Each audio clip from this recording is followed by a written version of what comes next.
चलिए आज एक कहानी सुनते हैं, एक भिखारी और एक व्यापारी की कहानी।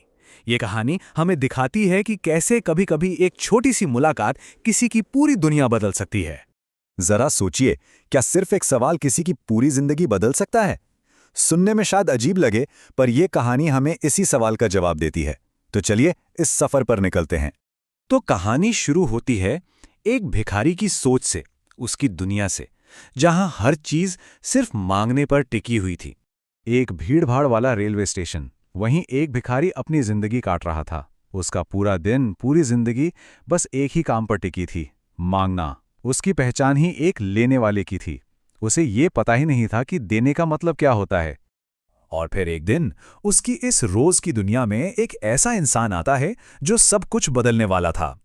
एक व्यापारी जो उसके लिए एक चुनौती लेकर आया।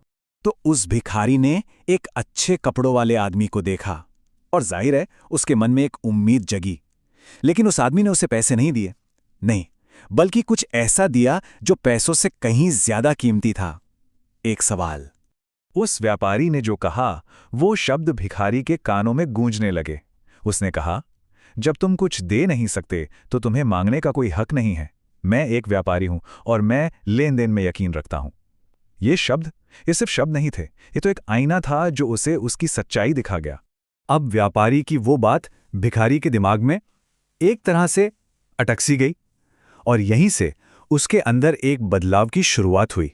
देने का पहला कदम। वो आदमी 2 रातों तक सो नहीं पाया, पता है। उसके दिमाग में बस एक ही सवाल घूम रहा था बार बार। मैं क्या दे सकता हूं? मैं तो एक भिखारी हूं, मेरे पास है ही क्या देने को? ये सवाल उसे अंदर तक हिला रहा था। तो फिर उसने इस गुत्थी को सुलझाया कैसे? चलिए देखते हैं। सबसे पहले तो उसने उस व्यापारी की कही बात पर बहुत सोचा, बहुत गहरा सोचा। फिर अचानक उसकी नजर स्टेशन के पास उगे हुए कुछ खूबसूरत फूलों पर पड़ी और बस वहीं उसे अपना जवाब मिल गया। उसने फैसला किया कि अब से जो भी उसे एक सिक्का देगा, वो बदले में उसे एक फूल देगा। और बस एक छोटा सा लेन देन शुरू हो गया। एक सिक्का दो, एक फूल लो। और जानते हैं क्या हुआ? अचानक सब कुछ बदल गया। लोग अब उसे भीख नहीं दे रहे थे, वो तो खुशी खुशी उससे फूल खरीद रहे थे। और कमाल की बात यह थी कि उसकी कमाई पहले से कहीं कहीं ज्यादा बढ़ गई। अब आता है कहानी का सबसे दिलचस्प हिस्सा, वो सफर भिखारी से व्यापारी बनने का। फिर कुछ वक्त बीता और एक दिन उसकी मुलाकात फिर उसी व्यापारी से हुई, पर इस बार सीन बिल्कुल अलग था। वो भिखारी डरा हुआ नहीं था, सहमा हुआ नहीं था, बल्कि उसने बड़े गर्व से, पूरे आत्मविश्वास के साथ पैसे के बदले उस व्यापारी को एक फूल दिया। ये देखकर व्यापारी हैरान रह गया। उसके चेहरे पर एक मुस्कान आई और उसने कहा, अरे वाह, कमाल है, आज तो तुम भी मेरी तरह एक व्यापारी बन गए हो। व्यापारी के ये शब्द, ये सिर्फ तारीफ नहीं थी, ये एक तरह का जादू था। बस उस एक पल में उस भिखारी की पहचान ही बदल गई। जो इंसान कल तक खुद को एक लाचार भिखारी मानता था, आज उसे पता चला कि वो असल में कौन है। वो एक व्यापारी है।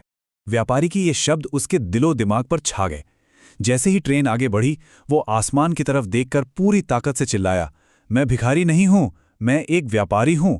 और कहते हैं, उस दिन के बाद वो आदमी उस स्टेशन पर दोबारा कभी भीख मांगता हुआ नहीं दिखाई दिया।